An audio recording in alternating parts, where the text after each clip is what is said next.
আসসালামু আলাইকুম। কেমন আছেন সবাই? আশা করি ভালো আছেন। আর আমি সবসময় ভালোদের দলে। আজকে আপনাদের পড়ে শোনাব প্রিমা ফারনাজ চৌধুরীর লেখা প্রিয় বেগম। উপন্যাসটির পাবলিশার গ্রন্থরাজ্য।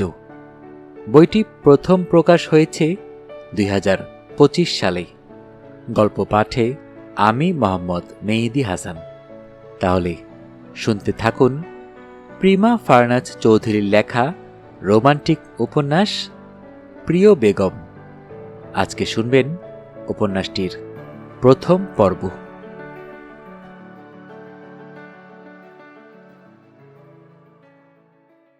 বিয়ে করে তোমার বর তোমাকে রেখে পালিয়েছে? ভয়ে ভীত বিহলিত মেয়েটা চোখের অশ্রু ভেতরে উদ্গীরণ করার চেষ্টা করে কম্পিত গলায় বলল, না সাহেব, উনি পালাননি। আমার মনে হয় উনি বিপদে পড়েছে। বলা শেষ করার আগেই এদিক ওদিক তাকালো মেয়েটা। শত্রু? কেমন শত্রু? শত্রু হলে তোমাকেও তুলে নিয়ে যেত না? তোমাকে রেখে যাবে কেন? মেয়েটা ভীত সন্ত্রস্ত হয়ে ডানে বামে তাকায়, তারপর ঠোঁট ভেঙে কাঁদে।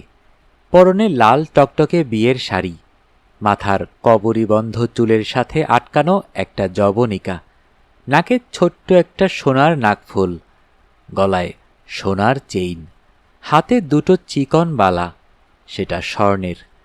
মাথায় সোজা সিথি, সিথি বরাবর পরা টিকলিটা বাঁকা হয়ে আছে। অল্প বয়স্কা মেয়ে, দেখতে ভারী সুশ্রী। দেহের আটোসাটো বাঁধুনি, তেজোদ্দীপ্ত চোখ, এক কথায় লাবণ্যময়ী।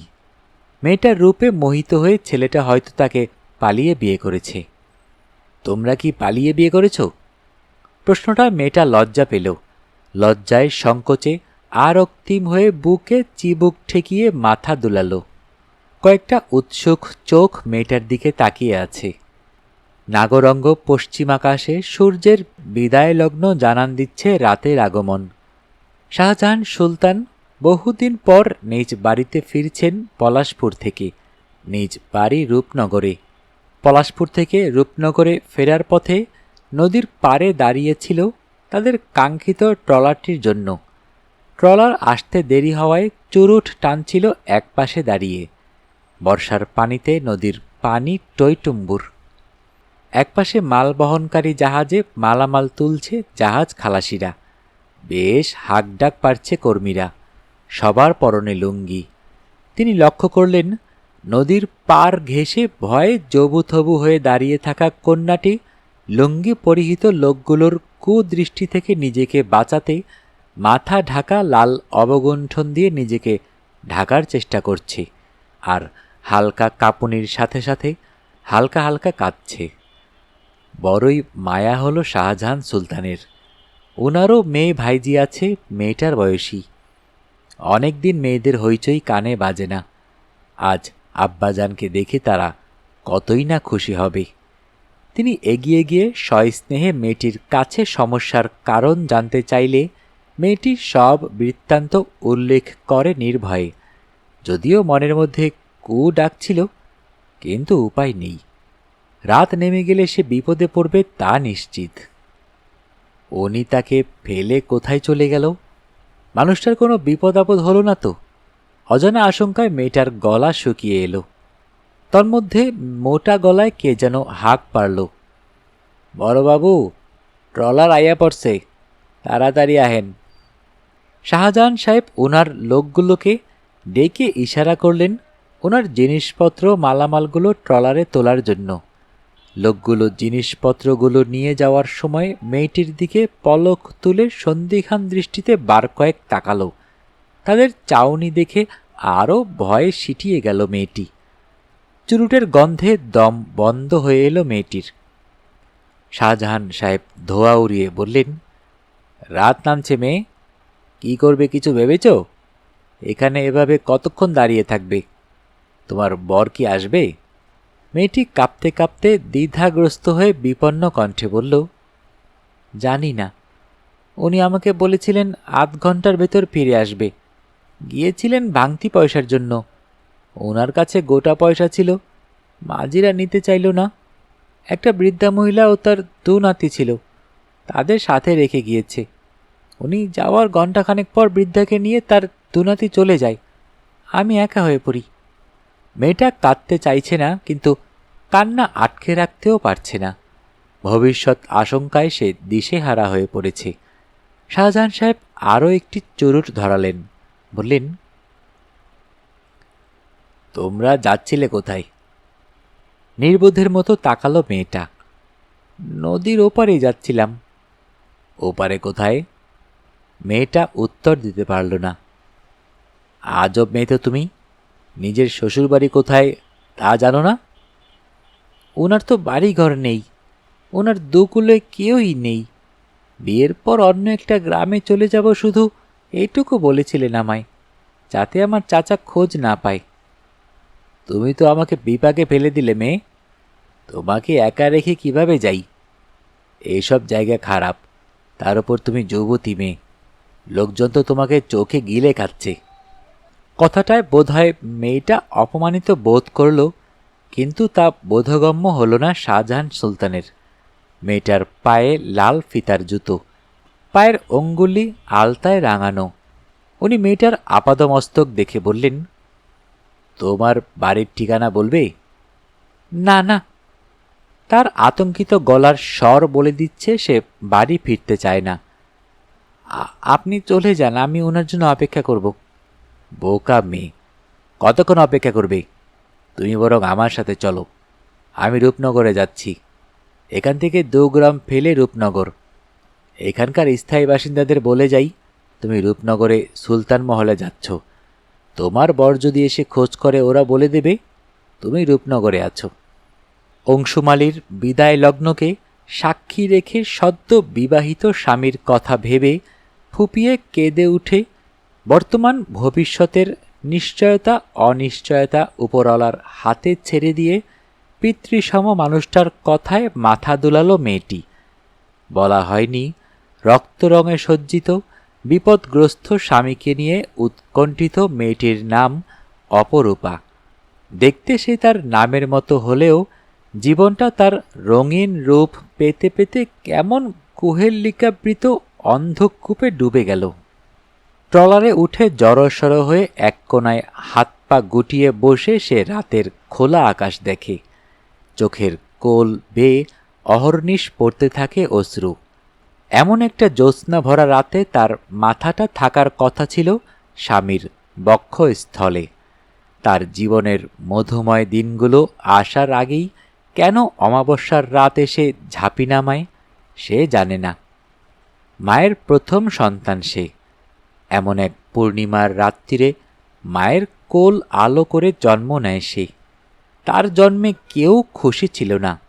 সবাই আশা করেছিল একটা পুত্র সন্তান, কারণ বাবা একজন অসুস্থ মানুষ। বুড়ো বয়সে বিয়ে করে তার মাকে। বাবার কিছু হয়ে গেলে মা সন্তানের মুখ চেয়ে থেকে যাবেন, এই ভেবে পুত্র সন্তান আশা করেছিলেন সকলে। কিন্তু অপরূপার জন্মে সবাই অসন্তোষ প্রকাশ করে, এমনকি জন্মদাত্রী মাও। একমাত্র দাদি জানি তাকে বুকে আগলে নেয়। তারপর বছর খানেকের মাথায় বাবা মারা যায় হৃদরোগে। মাকে বিয়ে দেয়া হয় অন্যত্র। দাদির কাছেই সস্নেহে লালিত হয় সে। দাদির চোখে অমূল্য রতন হলেও চাচা চাচিদের চোখে ছিল তার জন্য ভৎসনা, তুচ্ছতাচ্ছিল্য আর বঞ্চনা। কার গরুকে কে খড় দেয়, তাদেরও অভাবের সংসার। তারপর দাদি মারা গেলেন, চাচার ঘরেই তার ঠাঁই হয়। তার বাবার সমুদয় সম্পত্তি তার 18 বছর হওয়ার পরপরই চাচা চাচি নিজেদের নামে লিখে নেয়ার চেষ্টা চালায়।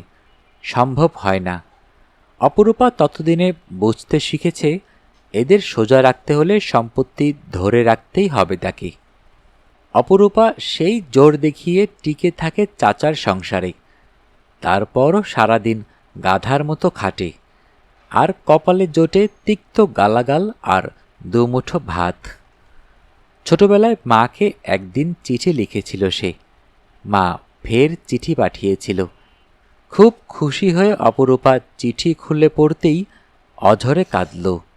মা লিখেছে, তার সংসার জীবনে অপরূপার কোনো ঠাঁই নেই। সে যেন মাকে ভুলে যায়। তার জন্য তিনি নিজের সংসারে আগুন ধরাতে পারবেন না। কম বেশি পড়াশোনা করেছে সে গ্রামের পাঠশালায়, মক্তবে কোরআন শিখেছে। এখন বিয়ের সম্বন্ধ আসে রোজ। অপরূপা লোক সমাগমের আড়ালে থাকতে পছন্দ করে। মানুষকে সে ভয় পায়, মিশতে ভয় পায়। সেই ভীতু মেয়েটির ভালোবাসা মায়া মমতাহীন জীবনে একদিন বসন্ত আসে।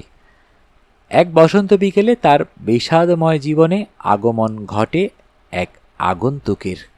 জীবনের প্রতি তীব্র বিতৃষ্ণায় মুখ তেতো হওয়া অপরূপাকে যে বাঁচার স্বপ্ন বুনতে শিখিয়েছে, সে কেন হুট করে তাদের জীবনের এমন পরিণয় লগ্নে এসে আড়াল হলো, অপরূপার সত্যিই জানা নেই।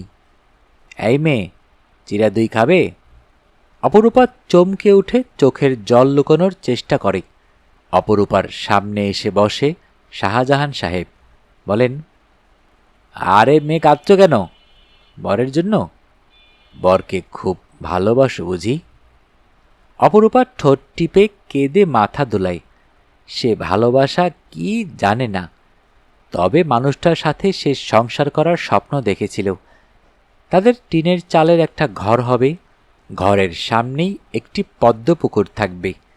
বৃষ্টির দিনে চালে পড়া বৃষ্টির শব্দ শুনতে শুনতে সে মানুষটার বুকে ঘুমাবে। পদ্মপুকুরে সাম্পান নিয়ে ঘুরে বেড়াবে সকাল সন্ধ্যা। একসাথে রোদ্দুর গায়ে মাখবে, একসাথে ভিজবে। কত সুখময় মুহূর্ত হয়ে উঠত সেসব।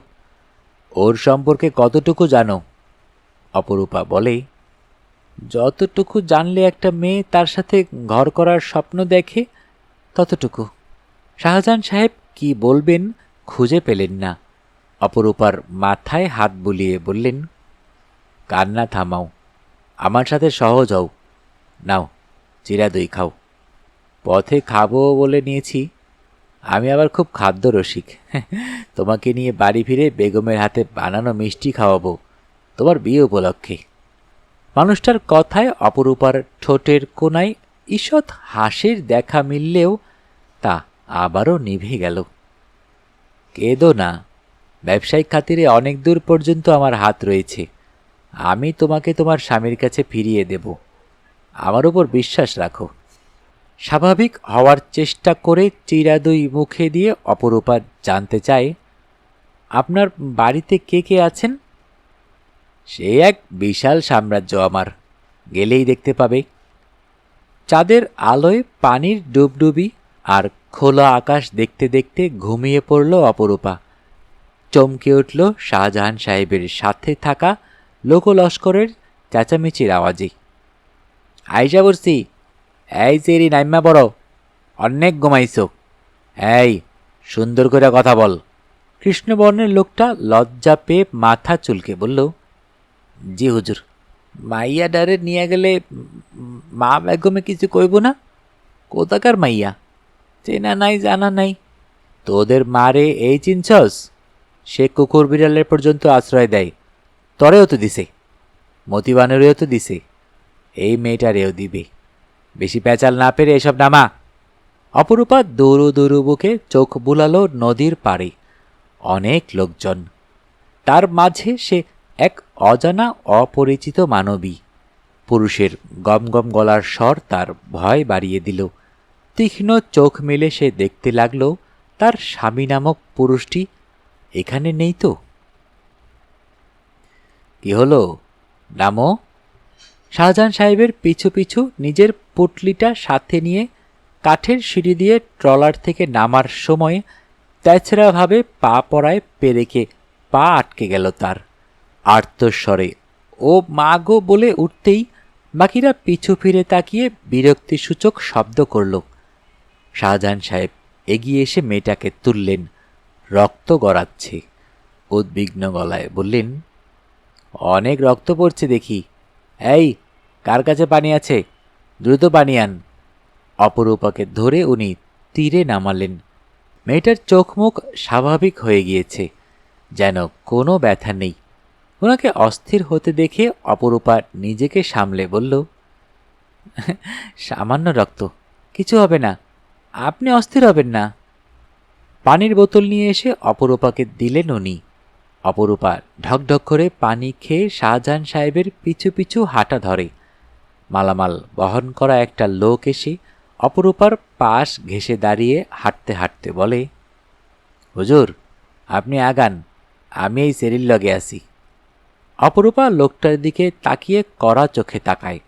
লোকটার হাসি হাসি কপট চেহারা মুহূর্তেই মলিন হয়ে আসে, খানিকক্ষণের জন্য হলেও ভীরু হয়। তারপর ভাবে, হুজুরের আশ্রিত হয়ে যাচ্ছে, তাও তেজ কেমন, সুযোগ পেলেই এর তেজ বাইর করে আনবে সে। অপরূপাকে দাদি বলেছিলেন সবসময় শক্ত থাকতে, যাতে তাকে কেউ ভীতু না ভাবে। সে শক্ত থাকবে ভেবে, কিন্তু পরক্ষণে মনটা তার দুর্বল হয়ে পড়ে। সে কান্না চেপে রাখতে পারে না। দৌর্বল্য আপনা আপনি প্রকাশ পেয়ে যায়।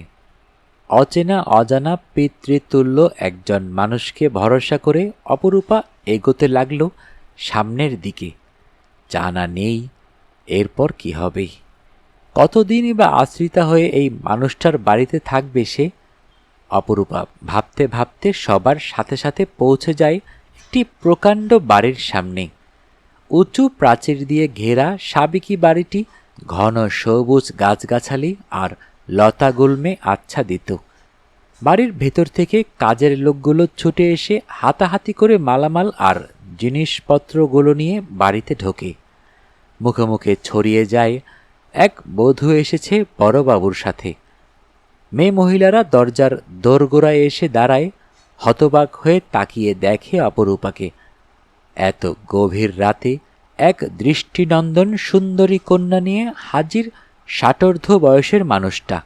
ফিসফিসানি শুরু হতে হতে অন্দরমহল পর্যন্ত গড়ায়। শাহজাহান সাহেবের স্ত্রী বেগম খোদেজা চেঁচায় আর বিলাপ করতে থাকে, এই বয়সে এসে এমন দিন দেখতে হলো। হে পরওয়ারদিগার, তুমি আমায় তুলে নিলে না কেন? সবাই অপরূপাকে দেখতে ব্যস্ত। অপরূপা তখন মুগ্ধ চোখে বাড়িটির আনাচ কানাচ দেখতে থাকে। এ যেন এক রহস্যপুরী। সালাম আব্বাজান, আপনার শরীর কেমন আছে? দুটো চঞ্চল যুবতী মেয়ে ছুটে এলো শাহজাহান সাহেবের কাছে। একজন দেখতে স্বাস্থ্যবান, গায়ের রং উজ্জ্বল, অন্যজন লম্বাটে কিন্তু গায়ের রং শ্যামা। দুজনেরই চেহারায় অসম্ভব মায়া। শাহজাহান সাহেব মেয়েদের মাথায় হাত রাখে। আলহামদুলিল্লাহ, আমার কন্যারা ভালো আছে? মহলের সবাই কেমন আছে? জি আব্বাজান, সকলেই ভালো আছেন। কৌতূহলবিষ্ট চোখে অপরূপার দিকে তাকায় মেয়ে দুটো। পায়ের আঙুল থেকে মাথা অবধি চোখ বুলিয়ে আব্বাজানকে বলতে শুরু করে, মা বেগম চেঁচামেচি শুরু করে দিয়েছেন, মেয়েটির পরিচয় জানালে আমরা মা বেগমকে গিয়ে বলতে পারি। কথাটা বলার সময় নাদুস নুদুস দেখতে মেয়েটি চোখ নত করে। শাহজাহান সাহেব ওনার বেগমের পাগলামির কথা মনে করে হাসেন। অপরূপার দিকে তাকিয়ে বলে, বড়ই অদ্ভুত, আমি তোমার নামটাই জানি না।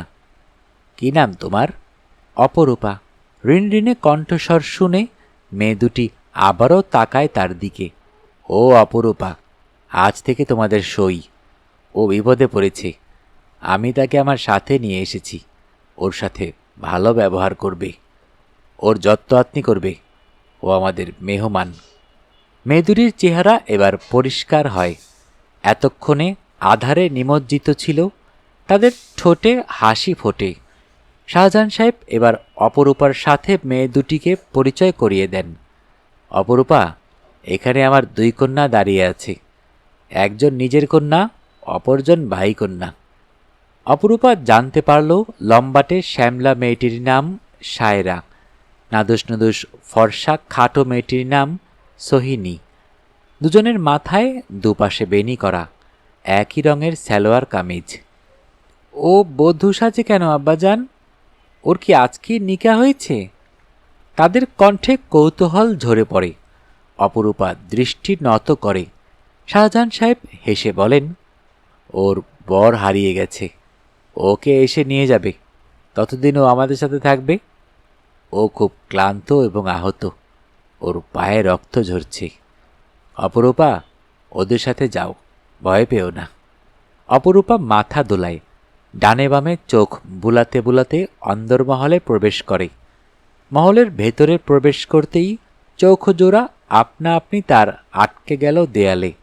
সোনালি রঙের কারুকার্য শোভিত মনোমুগ্ধকর দেয়ালে দেয়ালে ঝুলছে বিরাট বিরাট তৈলচিত্র, যুদ্ধ বিগ্রহের ছবি, বড় বড় রাজাদের সিংহাসনের ছবি। প্রবেশের সাথে সাথেই বিশাল বড় কক্ষটিতে বসার আসন। সভার আয়োজন করলে কয়েকশো মানুষ সেখানে অনায়াসে বসতে পারবে। সারি সারি কাষ্ঠাসন বসানো, সম্মুখে প্রকাণ্ড একটি সিংহাসনের আসনের মতো কেদারা রাখা, মাথার ওপর কনকময় একটি দীপাধার। চক্ষুদয় খানিকটা উপরে তুলতেই দ্বিতল কামরাটির চত্বরের পর্দা নড়ে উঠল। কপাল অবধি ঘোমটা পরা কয়েকজন মহিলা তৎক্ষণাৎ সরে গেল সেখান থেকে। ছোট্ট একটা কাষ্ঠাসনে অপরূপা বসে থাকে। শাহজাহান সাহেব এসে তার পাশে আরাম করে বসে। কপাল অবধি ঘোমটা পরা একজন কৃষ্ণাঙ্গ মহিলা এসে অপরূপার হাতে জলের গ্লাস দিয়ে অপরূপার দিকে মুগ্ধ দৃষ্টিতে তাকিয়ে দ্রুত পরম গতি লাভ করে সেখান থেকে। অপরূপা ধীর গতিতে পানি খায়, তারপর অস্থিরভাবে চোখ বুলায় চারপাশে।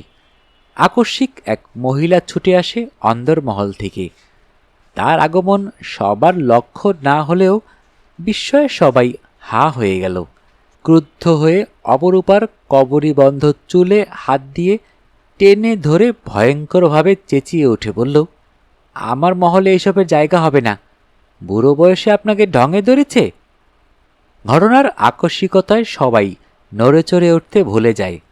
মহিলা অপরূপার চুল ধরে টেনে নিয়ে গিয়ে আছড়ে ফেলে সদর দরজার চৌকাঠে। ঠোঁট ফেটে তাজা রক্তে মাখামাখি হয়ে যায় অপরূপার ওষ্ঠপুট। ক্রন্দনবিহীন কৌতূহল নিবিষ্ট চোখে চেয়ে থাকে অপরূপা। মাথার রগ দপদপ করছে চুলের গোড়ায়। সায়রা এসে টেনে ধরে খোদেজাকে, বলে, আম্মা যান, কি করছেন? মেয়েটা আশ্রিত হয়ে এসেছে, আপনি যা ভাবছেন তা ভুল। শাহজাহান সাহেব এবার হতবুদ্ধি ভাব ছেড়ে এগিয়ে আসে।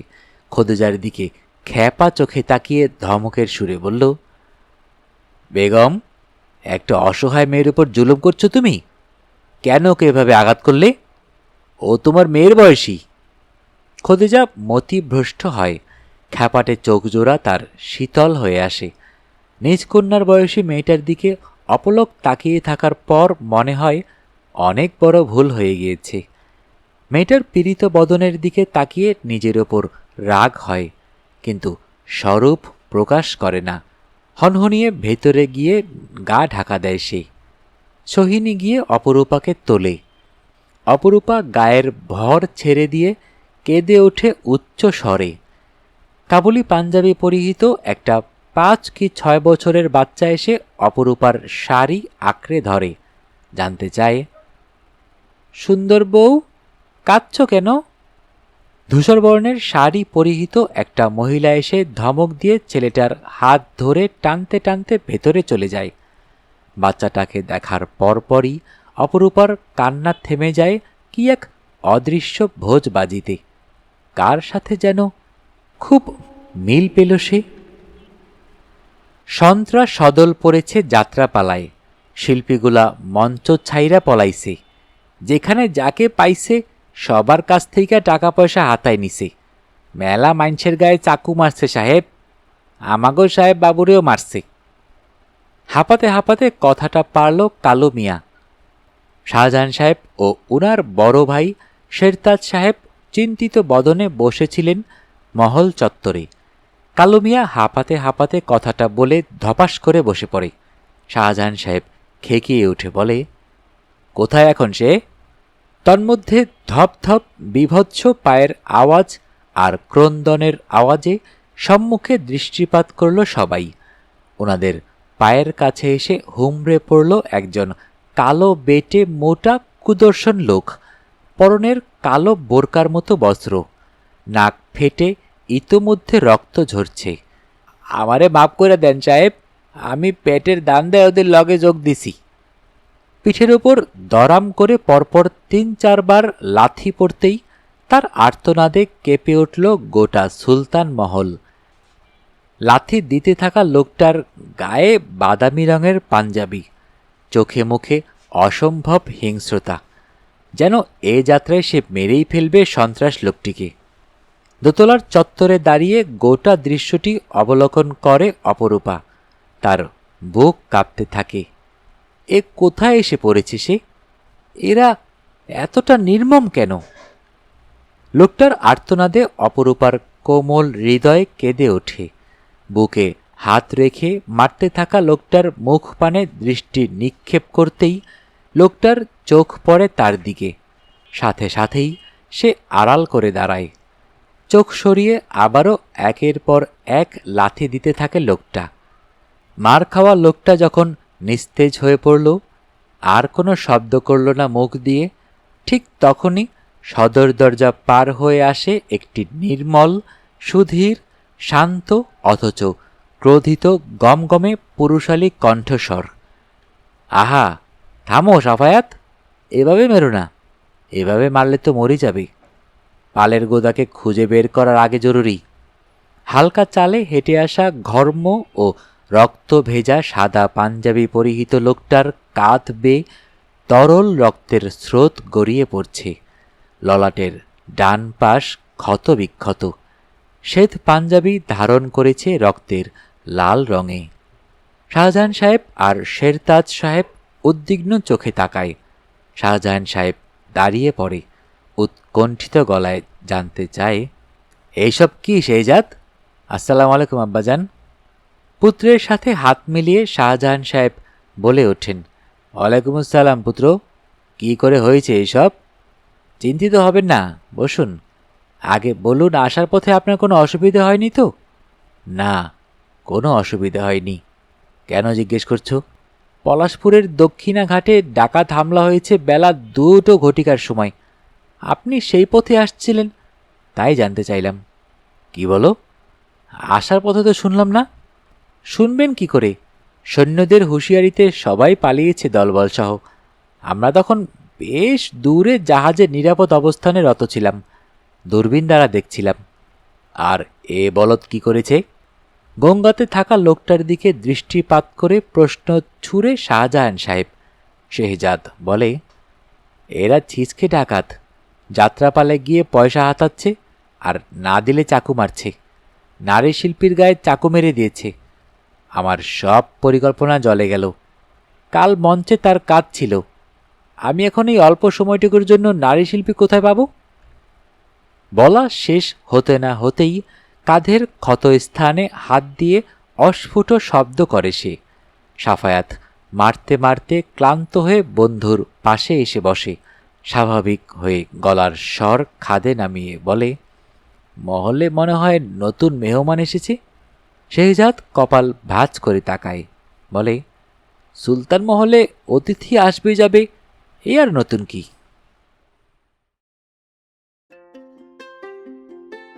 শুনতে শুনতে শেষ হয়ে গেল আমাদের আজকের পর্ব। অনেকদিন পর আপনাদের জন্য একটি রোমান্টিক উপন্যাস নিয়ে আসলাম। অলরেডি প্রথম পর্বটি আপনারা শুনলেন। কেমন লাগলো অবশ্যই মন্তব্য করে জানাবেন। আপনাদের মন্তব্যের অপেক্ষায় আমি সব সময় থাকি। কে কোথা থেকে ভিডিও দেখছেন অবশ্যই কমেন্টে জানাবেন।